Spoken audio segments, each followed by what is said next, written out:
Olá, estamos aqui numa edição especial do Papo Instigante, quando buscamos condensar 3 programas num só. São várias entrevistas, todas elas feitas na terceira Bienal do Livro em Contagem. Queremos agradecer a todos que nos acompanharam desde o início desse ano, quando trouxemos o Papo Instigante para a nossa comunidade, e quero desejar, já antecipadamente, um feliz 2020. Hoje estamos aqui com a professora e educadora Monique Montenegro, que participou junto comigo da terceira Bienal do Livro. Essa terceira Bienal do Livro, como vocês viram no programa anterior, foi marcante. Nós iniciamos com um papo muito especial com a Miriam Leitão e o Sérgio Arantes. Então eu gostaria de, Monique, a gente repensar um pouquinho aqui como foi a importância dessa Bienal, além da resistência, né, que ela representou, mas qual foi a sua percepção dessa terceira Bienal do Livro em Contagem? Primeiro, olá a todos, né? Prazer estar aqui de volta no último programa do ano, né? Isso. Muito contente. A Bienal tem uma representação muito forte. Foi, né? Eu acho que especificamente esse ano, né? Tomou uma proporção muito maior. E uma das coisas que eu queria trazer, até como educadora, né? A presença forte dos professores nessa Bienal, de como ela representa uma sede pela cultura que nós temos tido e como esses professores estiveram lá, tanto na resistência quanto na presença. Todas as mesas, todas as apresentações, a maioria das pessoas que estavam assistindo eram professores. Então, acho que isso mostra como a educação está sedenta por isso e como que eventos como esse são importantes para a comunidade. Perfeito. No programa de hoje, dividido em 3 blocos, nós teremos um primeiro momento, uma apresentação do curador da Bienal, professor e educador Rafael Mansur, quando ele inicia o papo com a Conceição Evaristo, escritora renomada que muito nos orgulhou de ser a homenageada nessa terceira Bienal. No segundo bloco, nós teremos aí uma conversa mais especial da Monique com a educadora Macaé, não é isso? Como foi essa? Isso mesmo, conversei com a Macaé Evaristo, né? A mesa dela falava sobre quem tem medo dos professores, por todo o contexto brasileiro agora, né? Essa questão em volta do professor, o professor como uma pessoa que passa uma ideologia e etc. E aí tinha essa mesa. Foi muito legal a conversa com a Macaé, vocês vão gostar muito. E ela faz um trocadilho, ela até sugere uma mudança do nome da mesa.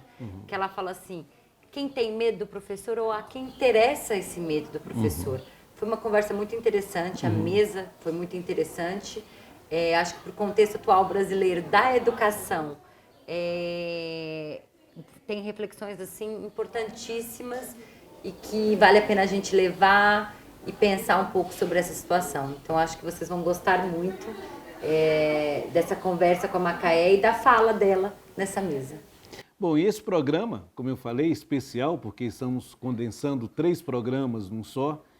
Ele foi feito na cidade mineira de Contagem durante a terceira Bienal do Livro. E nós convidamos para participar conosco a professora e educadora Monique Montenegro, que no segundo bloco fará uma entrevista especial com a educadora Macaé Evaristo. E nessa leveza, nessa riqueza de Oxum, gostaríamos de saudar a rainha Conceição Evaristo, a grande homenageada dessa Bienal, que está no meio de nós.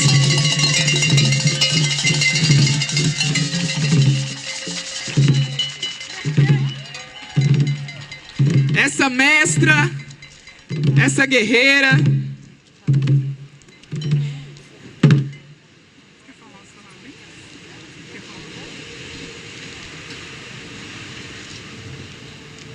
Boa noite a todas, a todos e a todes. Eu só tenho que agradecer essa homenagem. Contagem, minha família mora aqui em Contagem, né, no Parque São João. Nos anos 70, minha família mudou para cá, então aqui é o meu núcleo familiar, apesar de eu morar no Rio de Janeiro. Quero agradecer a todas as pessoas, amigas, leitoras, que estão presentes. E é muito bom, a literatura, principalmente o meu texto, que nasce de uma vivência, que nasce marcada por nossas experiências de homens, mulheres, crianças, inseriram nas classes populares. As minhas personagens trazem justamente essa experiência de vida nossa, né?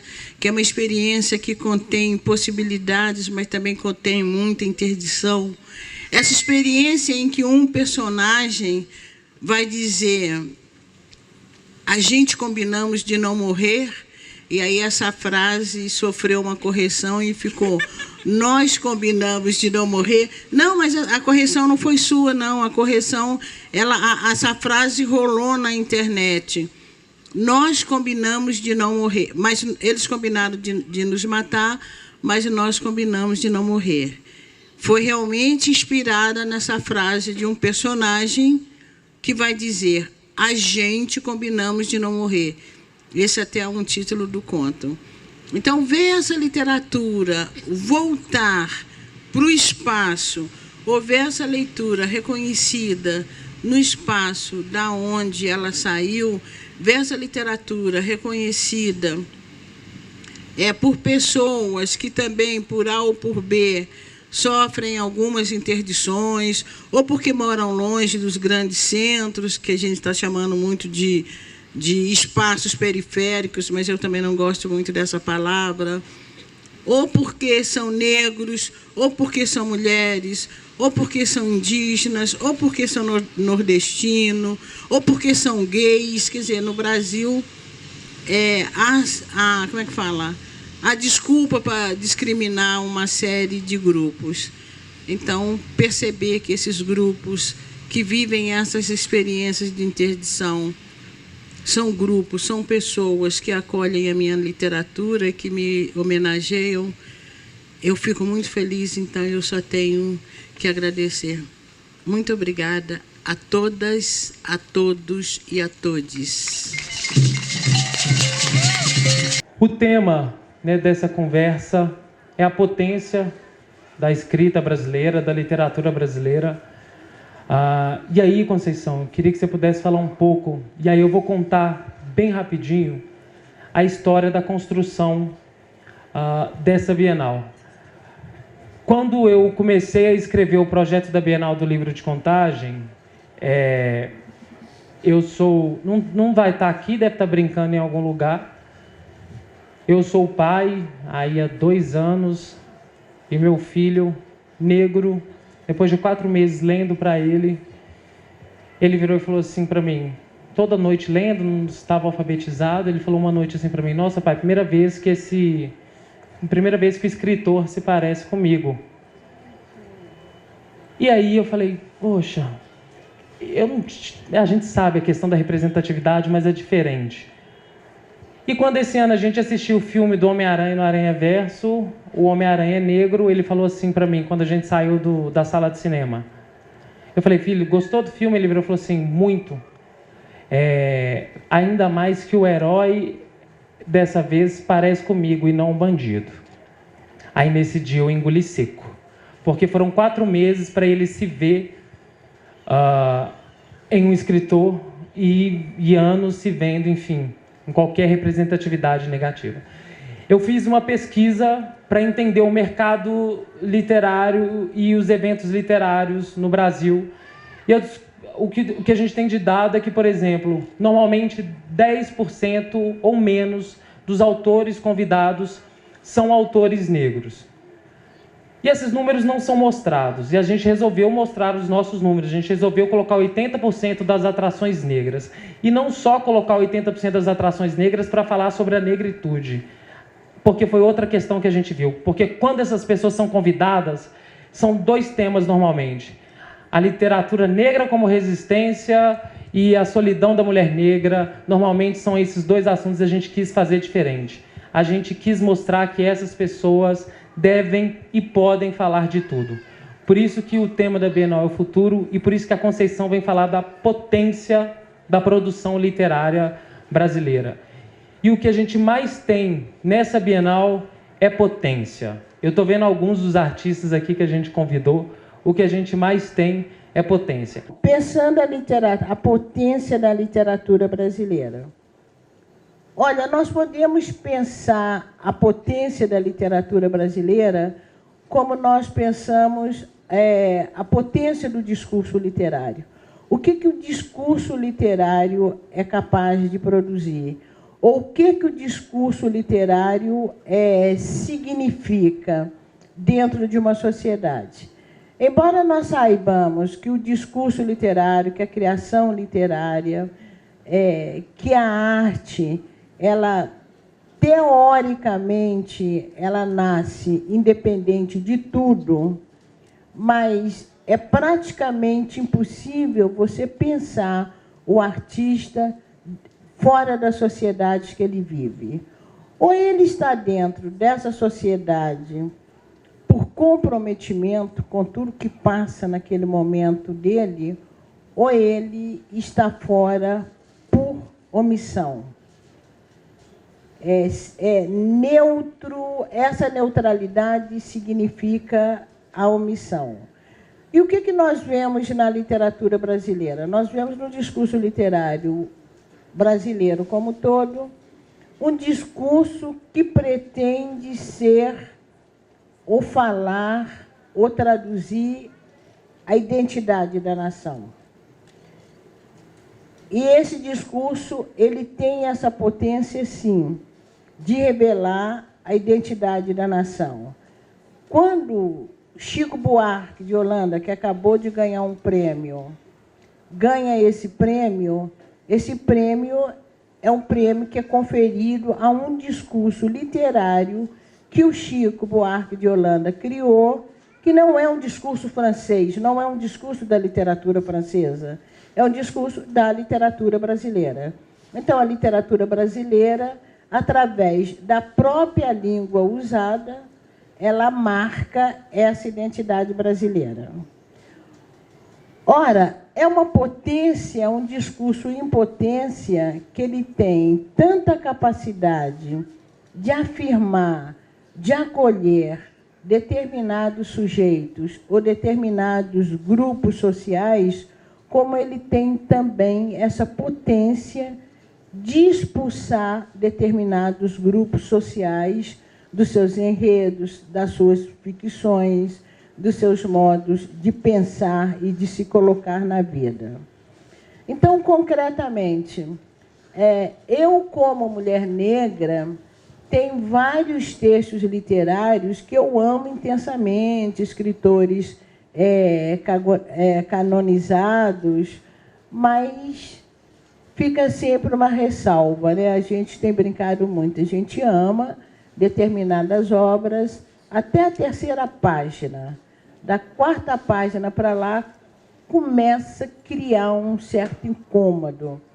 A gente até caminha na leitura porque é um texto sedutor, mas falta alguma coisa ali que não nos encaixa. E esses textos, normalmente, são os textos que trazem estereótipos de negro, estereótipos de mulheres, estereótipos de gay, estereótipos indígenas, estereótipos de pobre. Então, são textos que faltam alguma coisa, né? Potencializa, sim, a literatura brasileira, potencializa determinados lugares e determinados imaginários. Ora, Mas, no meio dessa literatura que potencializa determinados imaginários, tanto para o bem como para o mal, por exemplo, uma literatura que potencializa sempre o sujeito branco como o herói da cena. Potencializa esse sujeito, potencializa para o bem. E há uma literatura, um discurso literário que potencializa para o mal. Eu estou falando mal aí, não é mal na ideia de pecado nem nada, não. No sentido da falta, da discriminação mesmo, de uma inverdade sobre o sujeito. Então, um discurso literário que potencializa determinados sujeitos, como o sujeito negro, né? Os homens negros costumam aparecer na literatura brasileira como os sujeitos também preguiçosos, bandidos, não hipersexualizado, como também algumas personagens da literatura brasileira, por mais que a gente ame esses livros, mas você vai encontrar, por exemplo, uma Gabriela Cravo e Canela que não me representa. É lindo o romance Gabriela Cravo e Canela.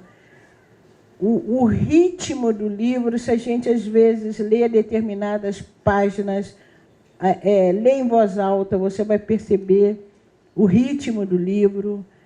É um trabalho interessante de Jorge Amado, mas as mulheres negras não são Gabriela Cravo e Canela. Nós não sabemos só cozinhar.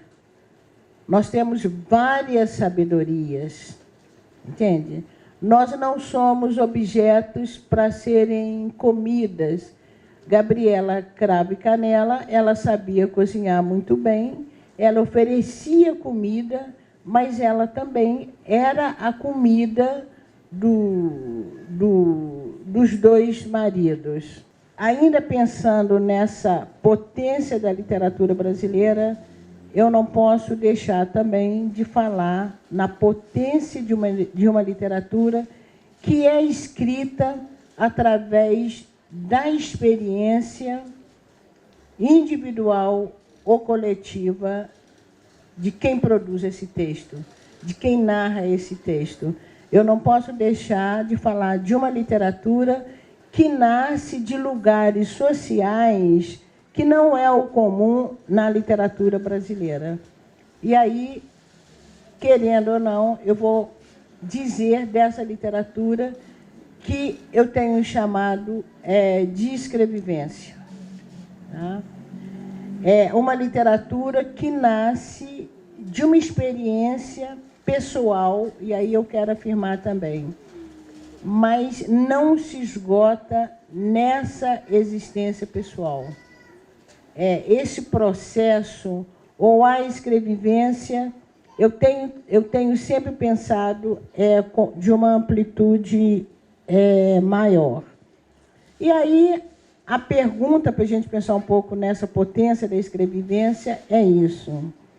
Um discurso literário criado a partir de uma experiência específica seria capaz de convocar pessoas totalmente diferentes dessa experiência específica dessa autoria.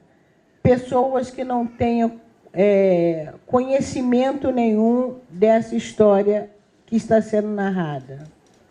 E a outra pergunta é, essa literatura criada a partir de uma experiência tão específica, pessoal ou coletiva, seria uma literatura voltada para o seu próprio umbigo? Seria uma literatura que se chamaria ou que cairia no espaço da ego-literatura, de uma literatura de si própria?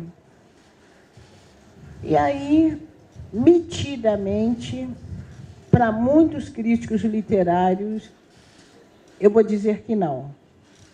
eu vou dizer que uma literatura criada a partir de uma experiência específica, seja essa experiência individual ou coletiva, essa literatura ela faz parte e ela faz falta ao sistema literário brasileiro. Porque essa literatura que vai colocar dentro do sistema literário brasileiro a diversidade da nossa própria literatura, da literatura brasileira. Ontem eu encontrei com o Daniel Munduruku.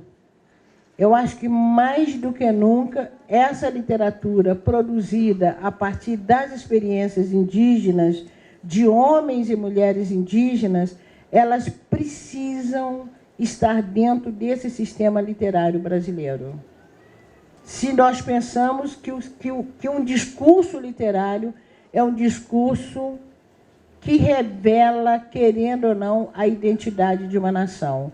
Então, não dá para ter um discurso literário brasileiro somente a partir da autoria de homens e de mulheres brancas. Entende? Essa literatura é uma literatura capenga. E por isso eu vou repetir aqui também. A ABL é um espaço capenga. A ABL não representa como todo a literatura brasileira.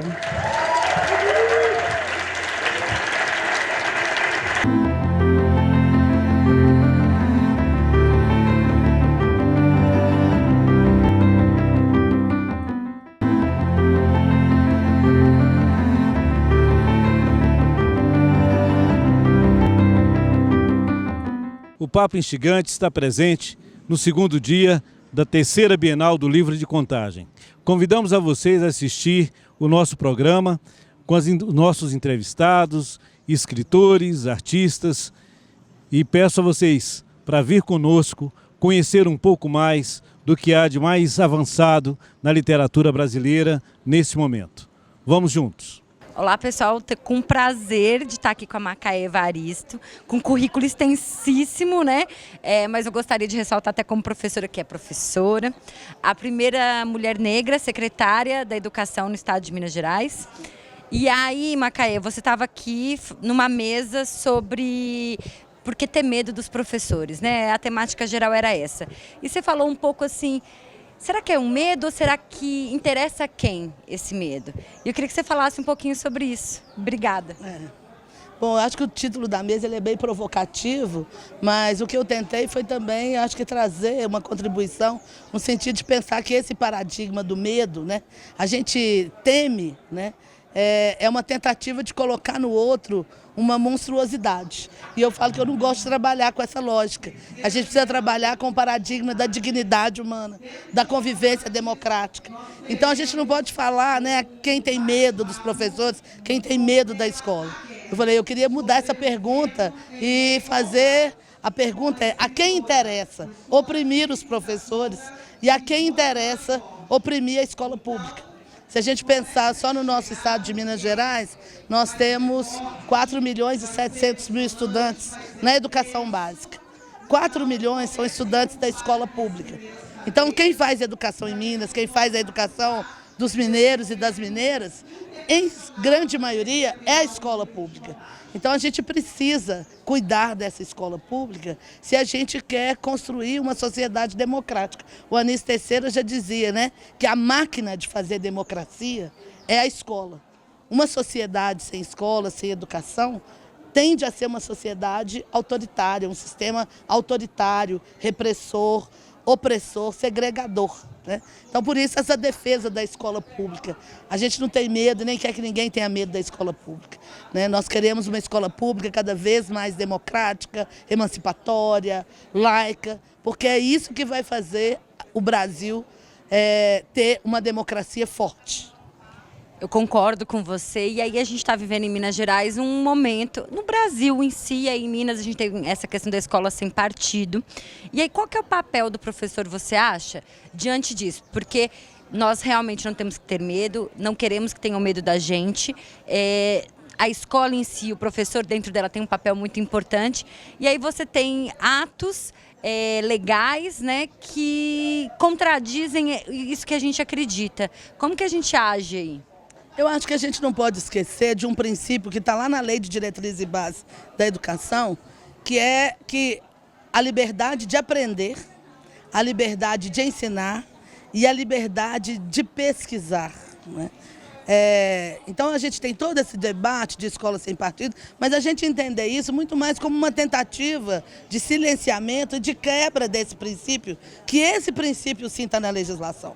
Porque esses projetos que estão pipocando aí nas câmaras de vereadores de escola sem partido, eles já foi considerado pelo STF e eles foram julgados inconstitucionais, né? O que a gente tem é uma tentativa reiterada, não só no aspecto da educação, de quebra da Constituição de 88. E aí eu te pergunto novamente, a quem interessa, né, quebrar a Constituição de 88? A Constituição Cidadã. Setores autoritários. Nós não vamos deixar que o medo, o autoritarismo se instale na nossa sociedade. Nós lutamos muito para construir a democracia. E não vai ser qualquer projeto, qualquer tentativa autoritária, né, que vai, eu acho que, derrotar o conjunto da sociedade brasileira, que quer sim um país em que a convivência, né, ela seja o paradigma da construção social. E aí eu tenho uma outra pergunta. Nós temos visto, e aí você falou aqui, que parece que a gente está parado, né? Às vezes quando olha de cima é igual a árvore, parece que não está tendo movimento nenhum, mas está tendo. Você acha que esse movimento na educação, ele está assumindo outras formas, não só na educação, né? Os movimentos sociais em si, outras formas de representatividade, de mexer com as questões sociais? Bom, eu terminei a minha fala aqui, pelo menos três jovens me abordaram aqui e vieram falar para mim que fazem parte de coletivos. Coletivo Nossa Voz. Os jovens hoje eles têm se organizados. Sejam coletivos em torno da pauta da identidade negra, em torno da discussão do direito das mulheres, coletivos que se organizam em torno da pauta ambiental. Eu acho que a gente tem outras formas hoje, coletivos culturais, artísticos, ligados à ciência. A gente tem novas formas de organização da participação popular, aliada a formas que a gente já conhece mais, como, por exemplo, da organização sindical. Quer dizer, toda a tentativa da reforma trabalhista, né, e das reformas que estão sendo aí preconizadas de tentar quebrar a estrutura sindical no país, né, no final das contas tem provocado vamos dizer assim, uma retomada, né, do interesse de muitos trabalhadores por entender melhor, né, a importância dessa organização, a importância de se filiar a um sindicato. Então, acho que a gente tem a convivência, né, dessas formas diferentes. Uma questão que eu acho que é fundamental é a gente entender que hoje, né, as pessoas querem uma democracia, querem participar desse Estado, mas elas não querem participar anulando as suas identidades, né? Eu não quero anular a minha identidade negra para a participação política. Eu quero participar politicamente como mulher negra, levando a minha identidade, a minha pele e o meu cabelo. Então, isso tem provocado também novas formas de organização do movimento social e da participação popular. E aí, para encerrar, nós temos uma pergunta que nós fazemos para todos os entrevistados. Eu até estou muito curiosa para saber o que a Conceição Evaristo... Ô, Conceição, olha eu confundindo. A Macaé Evaristo, uma família péssima, inclusive, né?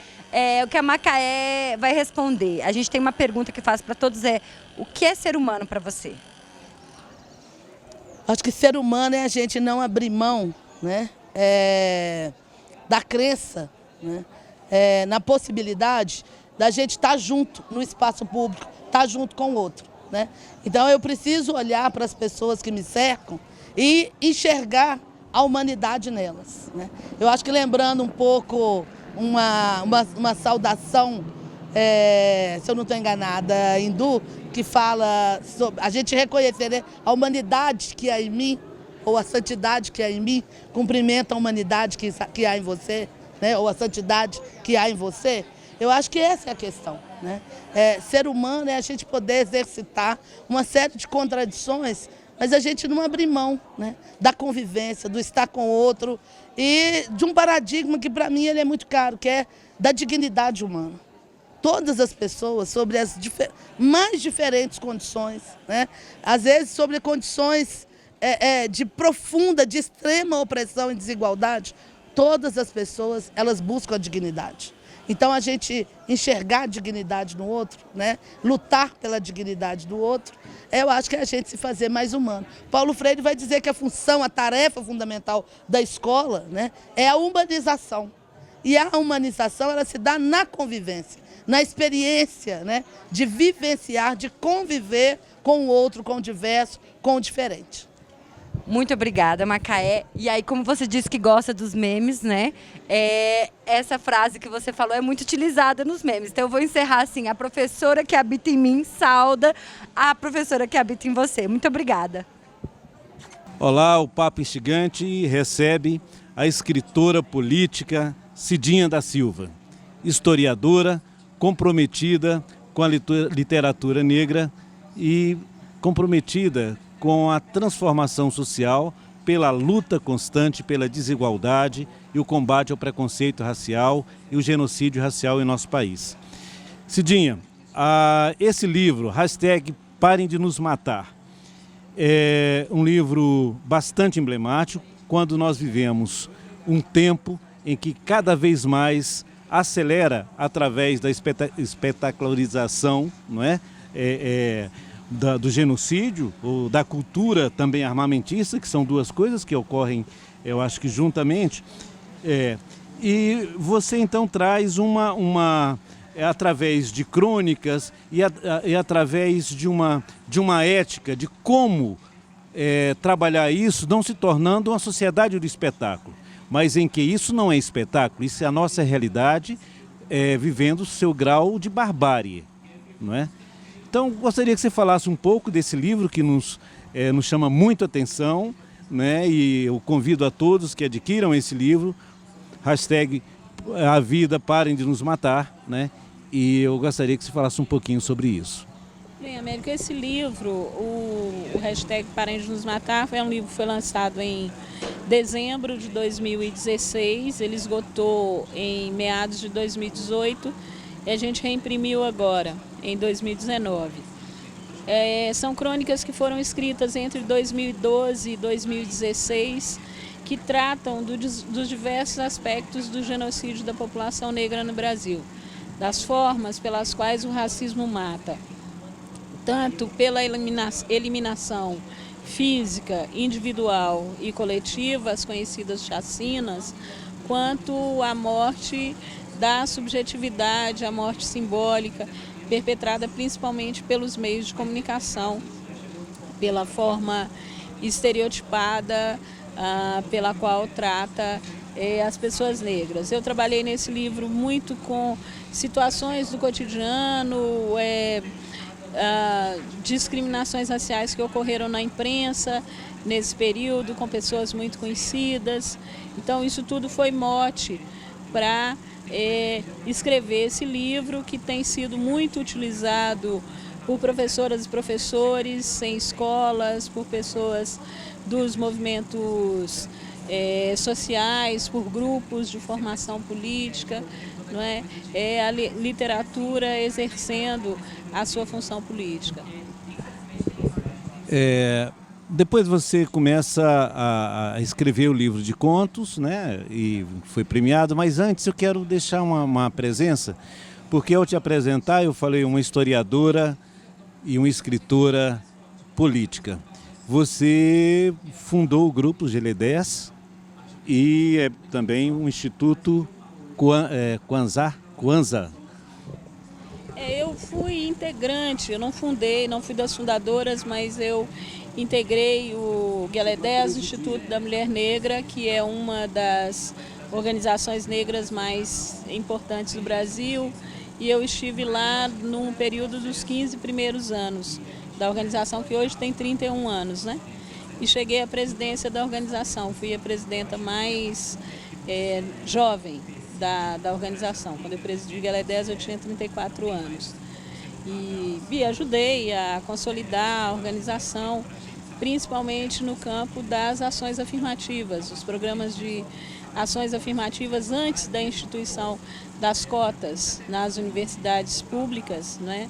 Nós criamos lá um programa muito importante chamado Geração 21, que era um programa para jovens negros em parceria com empresas, né? Um programa de 9 anos de duração que acompanhava um grupo de jovens da 8ª série negros da 8ª série até a conclusão da universidade. E eu coordenei esse projeto, que é algo que precisa sempre ser discutido quando a gente fala de ações afirmativas no Brasil.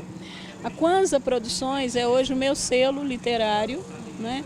Tem algumas publicações, entre elas o hashtag Parem de Nos Matar, que eu fiz em parceria com a Pollen Livros, que é uma editora de São Paulo também, e os outros livros do selo Kwanza, até o momento, são os 2 primeiros volumes de uma série que eu estou fazendo com as minhas melhores crônicas, uma série temática. Depois de 8 livros de crônicas publicados, num olhar retrospectivo, eu vi que alguns temas são muito recorrentes e estou agora organizando uma série com volumes em torno desses temas. Você recebeu, pelo seu livro de contos, O Exu em Nova York, não é? Foi premiada pela Biblioteca Nacional, né? Recebeu esse prêmio. E através de contos, né, você traz também a voz da sua combatividade, né, ou da luta feminina, não é? Em que você denuncia a barbárie. Me fala um pouquinho sobre o que a gente pode encontrar, um pequeno spoiler do Exu em Nova York. Essa apresentação que você fez é uma leitura, né? É uma leitura, então, uma leitura particular que você faz desse livro. A leitura que eu tenho do Exu, ele é um livro que trata, são 19 contos curtos, alguns muito curtos, tem em torno de uma página ou menos.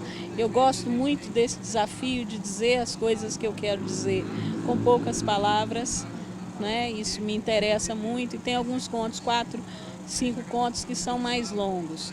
O que a gente vai encontrar no Exu em Nova York?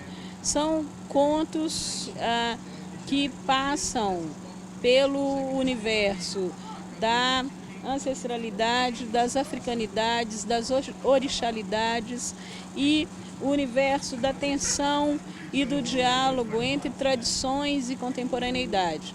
Tradições entendidas como afro-brasileiras, afro-indígenas e africanas. Então são excertos desses mundos, desses universos que dão origem aos textos desse livro. Um dos livros seus que eu achei muito interessante, quando você coloca: "Você me deixe, viu? Eu vou bater tambor". E a arte, ela é sempre transgressora, não é? E agora começaram a entender e aprofundar um pouco na sua literatura e estão batendo tambor na dramaturgia, né? Que é o último livro que está sendo lançado aqui na Bienal. Como é que é isso? Você se vê transportado por personagens que desenvolvem com a fala própria, mas dentro de um roteiro que se referencia no seu trabalho, né? Mas que você empodera, contribui para empoderar o outro na vivência desses textos e de uma certa forma, na transmissão desses conhecimentos tão fundamentais a refletir hoje em dia sobre essa questão da desigualdade social e racial. Ocupar um espaço no mercado editorial e livreiro do Brasil é disputar poder, né? E a gente precisa disputar poder para mudar as coisas, né? Se a gente não está nas instâncias de poder, nas instâncias de mando, de direção, a gente não consegue mudar as coisas. Por isso, o prêmio é importante, porque a premiação é uma instância de poder, é uma instância de validação daquilo que as pessoas estão produzindo, estão escrevendo, são os pares mais conceituados, que são os julgadores, né?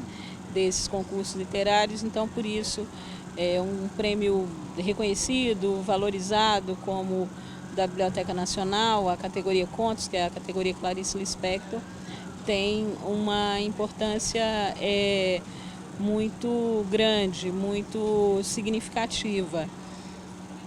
E eu tô nesse mundo, tô nesse meio do mercado literário e livreiro, né? Também eu tenho uma editora, tenho um selo, então eu comercializo meus livros.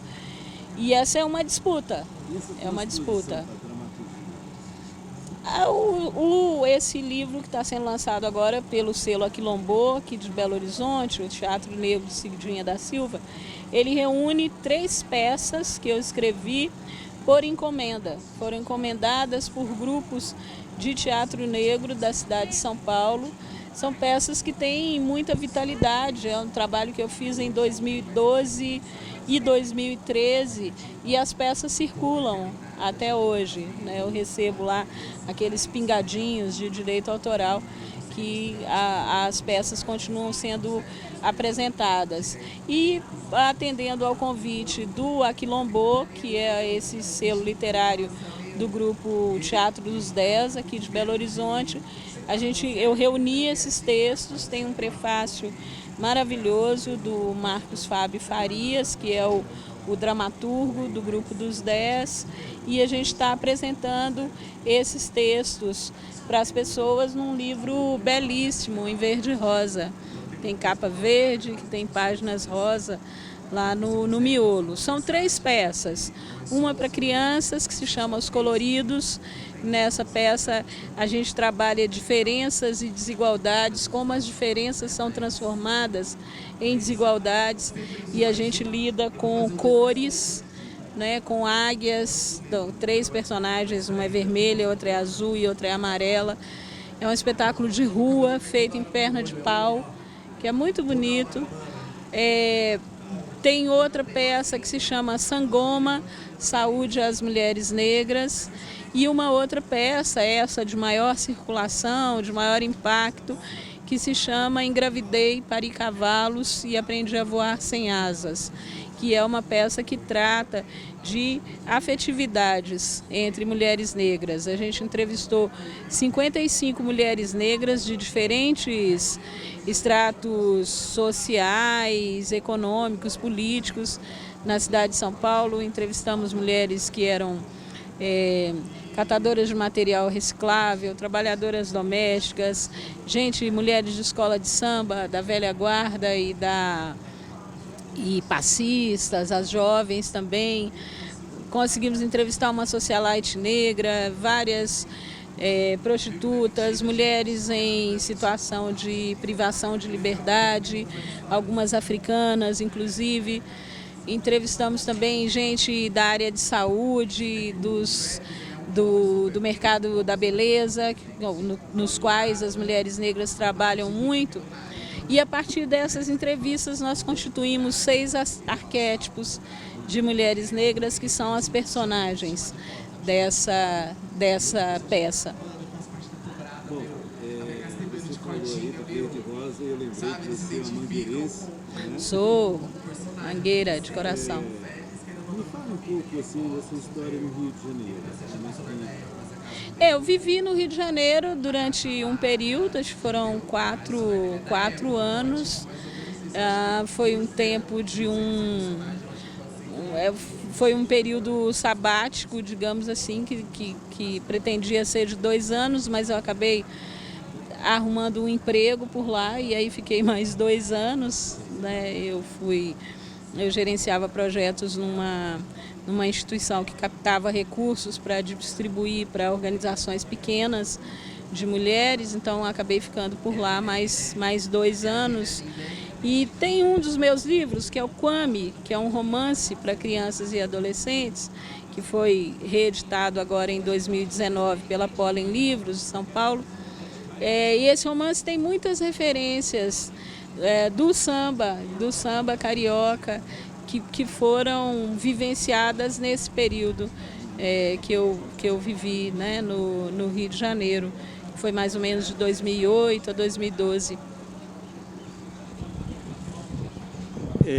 Nós sempre estamos buscando concluir o nosso programa com um questionamento assim que a gente acha chave hoje em dia, que é a busca da definição o que é ser humano. Olha, tem uma comunidade religiosa no Brasil que eu acho bastante interessante, que descende do islamismo, né, que são os Bahá'í. E os Bahá'í, eles têm algo muito interessante, que é o seguinte, que é pensar que para que a humanidade seja plena, há aquilo que diminui a humanidade de determinados grupos precisa ser combatido, né? Então, aqui no nosso caso brasileiro, para pessoas negras e indígenas, nós não teremos uma humanidade plena enquanto o racismo não for erradicado. Então, é tarefa de todas as pessoas, negras, brancas e outras, né, de outros pertencimentos, combater aquelas questões, aquelas coisas que diminuem a humanidade de determinados grupos sociopolíticos, socioeconômicos, para que a gente tenha de fato uma humanidade plena, para que a humanidade, o ser humano, não seja uma alegoria, né?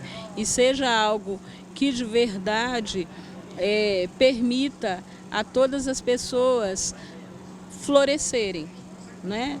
Nessa passagem pela Terra, nessa passagem pelo mundo. Cidinha, eu quero te parabenizar pelo seu trabalho, pela sua luta, reconhecer toda essa sua produção literária e, mais do que isso, né, você, ao ter aí o seu selo, não é, demonstra também um investimento para possibilitar que outros também venham a publicar e incentivar exatamente a produção literária. Muito obrigado, parabéns, e ninguém solta a mão de ninguém, não é isso? Um grande abraço. Obrigada, Médio.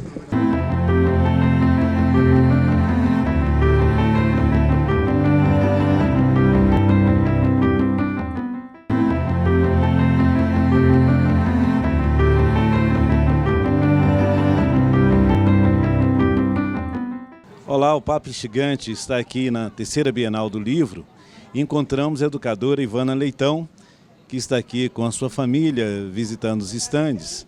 Ivana, qual a importância dessa terceira Bienal ter esse foco na diversidade? Ei, boa tarde, bom dia a todos. Pois eu acho que é um marco na história, né, essa Bienal de Contagem.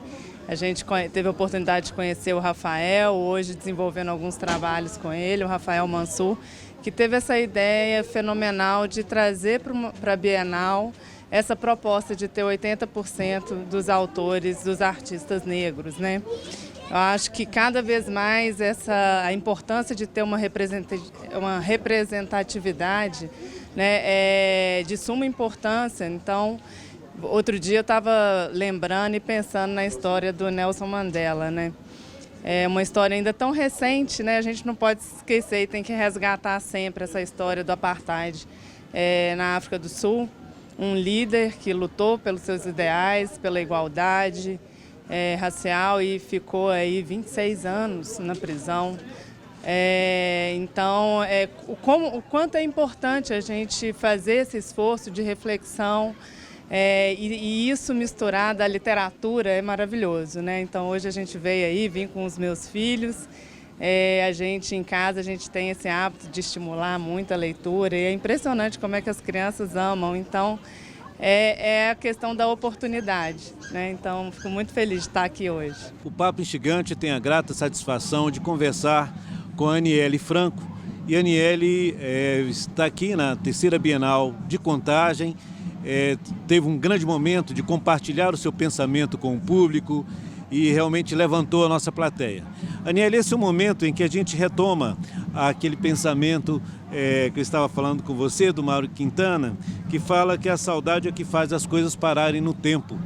E hoje você veio falar dessa saudade, mas uma saudade que nos encoraja uma saudade que nos mostra a necessidade de resiliência, de construir um mundo novo, mesmo com a dor, né? Mesmo com essa ferida que ela está marcada profundamente, mas que ela traz uma coisa fantástica, que foi a sua capacidade de reunir em carta, através da palavra escrita, todo um sentimento, não é?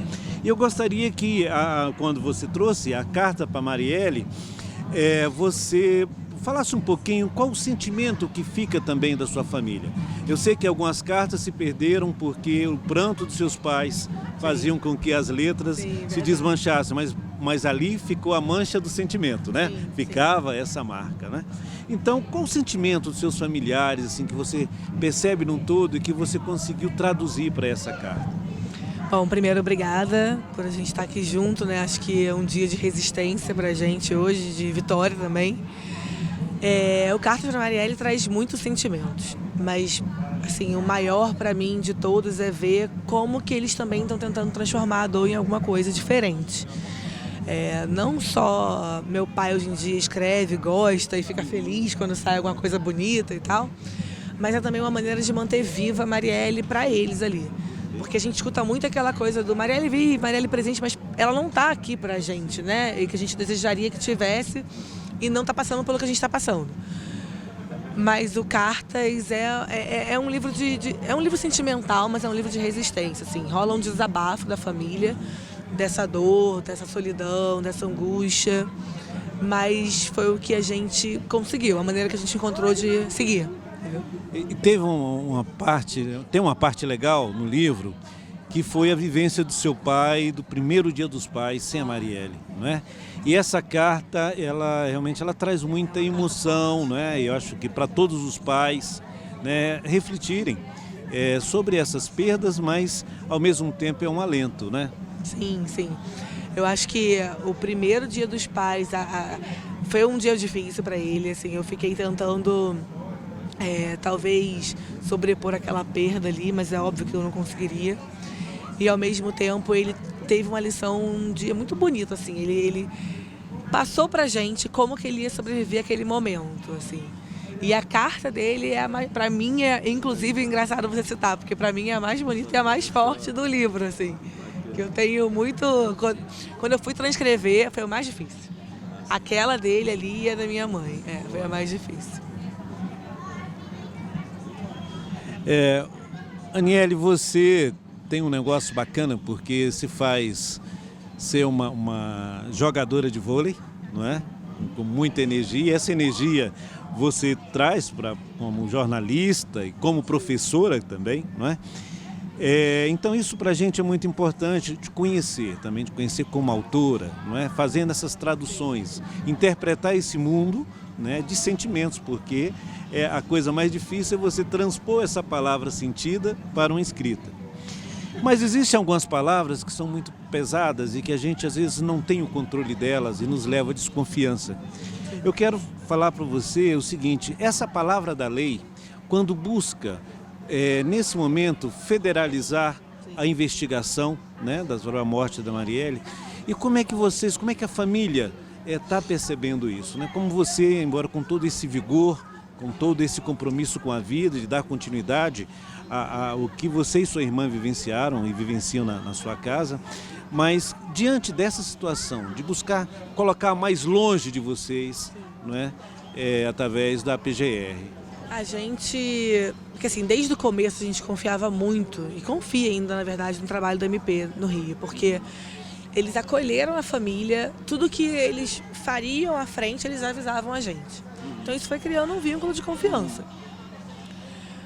O federalizar hoje assusta muito a gente.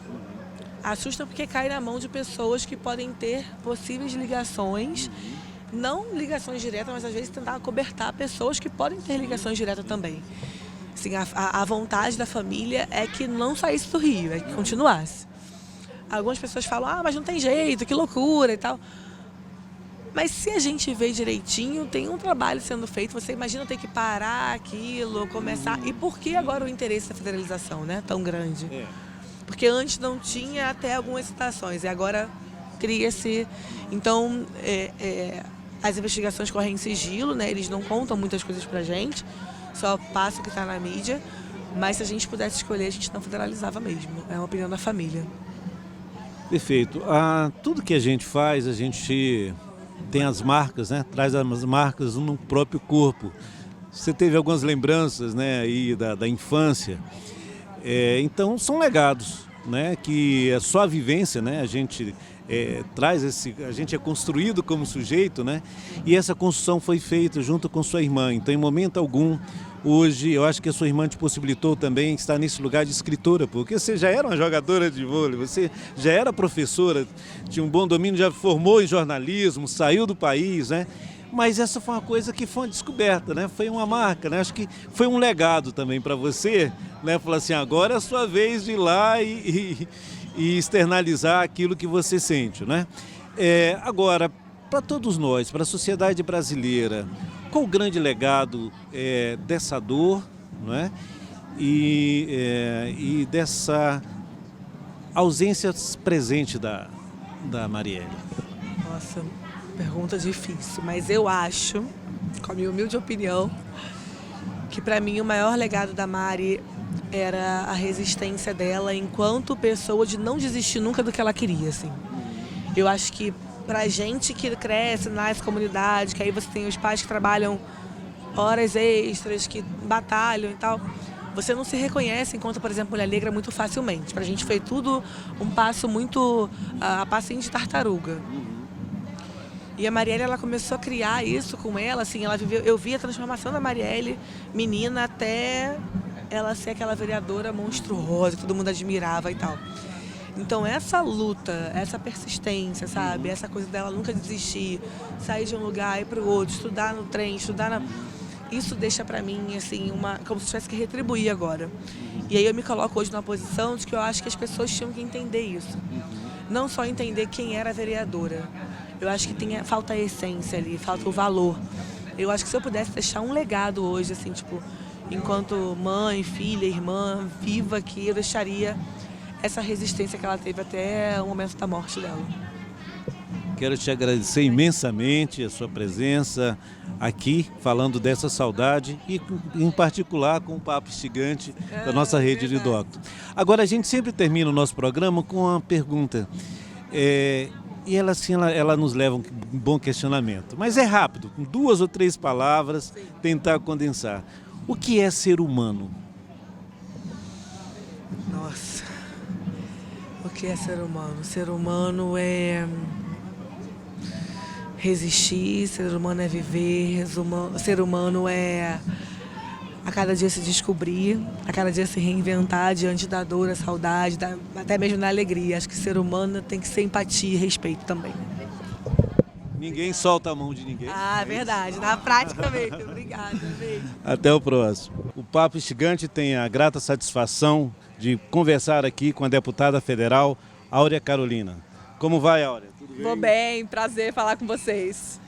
Deputada, esse é o seu primeiro mandato e é um mandato de resistência, um mandato de grande enfrentamento, num Congresso que continua machista, racista, conservador, homofóbico. Como é que tem sido a sua batalha diária? E é um congresso que piorou muito, né? Para complicar, assim, já era machista, já era racista, conservador, e agora chegaram grupos de ódio. Grupos muito violentos que fazem questão de agredir abertamente essas nossas lutas, né? São grupos que defendem o armamento em massa da população, são grupos que atacam os direitos sociais, são grupos que se apoiam em notícias falsas, em difamação, em um jogo muito desonesto e muito sujo. Então, o nosso mandato lá tem também esse papel de denunciar o que está acontecendo e segurar firme na defesa dos direitos sociais que eles querem arrancar a qualquer custo, né? Então, eu estou na Comissão de Cultura, que é um espaço que tem servido para trazer o desmonte da política cultural como uma das nossas principais críticas, né? Os ataques que o desgoverno Bolsonaro tem feito nessa área são terríveis. O retorno da censura no nosso país, quem podia imaginar, né? Depois de anos de luta na redemocratização após a ditadura militar, a gente vê o retorno institucionalizado da censura, com perseguição política e ideológica ao trabalho de artistas, no cinema, com cortes orçamentários. Isso acontece na educação, na ciência, na tecnologia, na comunicação. São tempos difíceis, de muitas trevas, mas também de muita luta. Eu vejo muita beleza dessa vida que não se rende, né? Então eu tô lá como uma aliada dessas causas. E como aliada das grandes causas, você trouxe essa inovação, né? Para mim é uma inovação, a Gabinetona. Como é que é isso? A Gabinetona é um mandato coletivo que nós inventamos em Belo Horizonte. Depois da eleição de 2016, nós conquistamos 2 vagas na Câmara Municipal.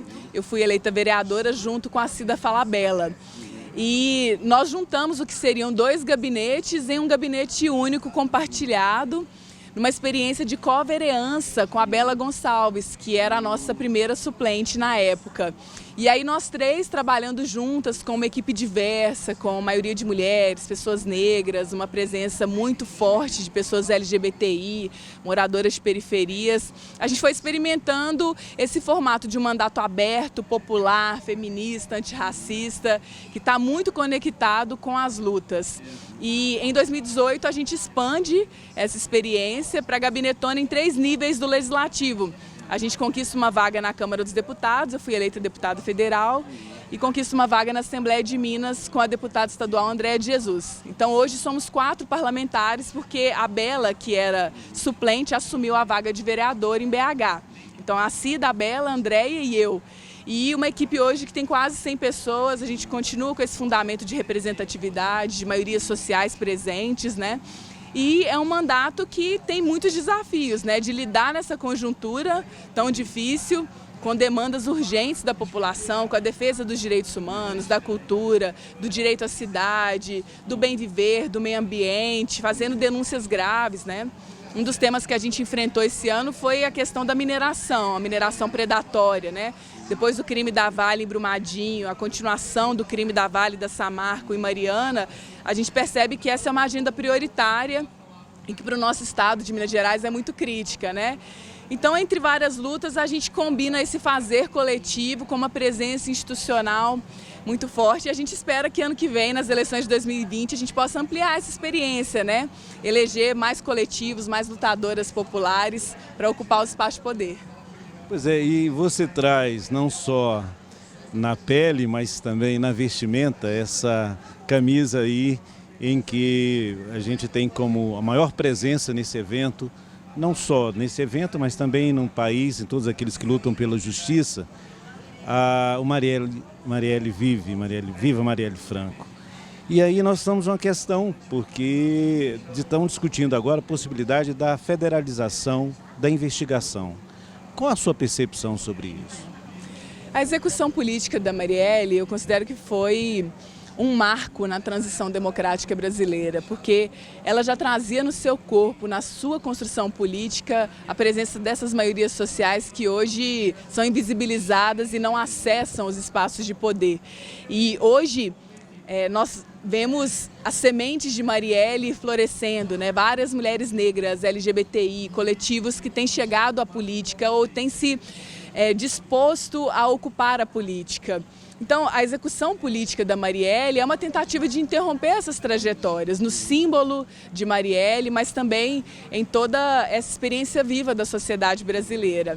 A questão da investigação, agora a gente tem um fato que para nós é novo, mas que na investigação já não era mais novo, de que a família Bolsonaro foi denunciada num possível envolvimento com os autores da morte da Marielle, né? São vizinhos dos autores e isso precisa ser esclarecido, precisa ser investigado devidamente. A família Bolsonaro deve explicações à sociedade brasileira. As investigações estão no estado do Rio de Janeiro, é muito importante que elas continuem com rigor, com celeridade, né? Porque já passou tempo demais e nós não temos resposta ainda sobre quem mandou matar a Marielle. E a questão do envolvimento da família Bolsonaro precisa de uma decisão do Supremo Tribunal Federal, né, de autorização para que no Rio de Janeiro a família Bolsonaro seja investigada, já que o presidente da República teria um possível envolvimento. Foi citado. Então, isso precisa ser devidamente esclarecido. Mas a gente defende que não haja qualquer ingerência sobre as investigações no estado do Rio de Janeiro. Deputada Áurea, nós estamos desenvolvendo uma série no nosso programa, Papo Instigante, que é uma pergunta básica. É um pouquinho difícil, mas ela é fundamental para todos nós. O que é ser humano? Ser humano é existir junto com as outras pessoas. Eu não consigo pensar o ser humano sozinho assim. Nós somos coletividade, né? Nós aprendemos a ser na convivência e a gente educa, a gente pode extrair o melhor de nós a partir dessa grande descoberta, né, do espelho que a outra pessoa é e nós podemos ser espelho umas para as outras. Eu acho que a diversidade é a chave da democracia, da política, isso é ser humano. Ninguém solta a mão de ninguém. Ninguém solta a mão de ninguém. Prazer, muito obrigado. Obrigado.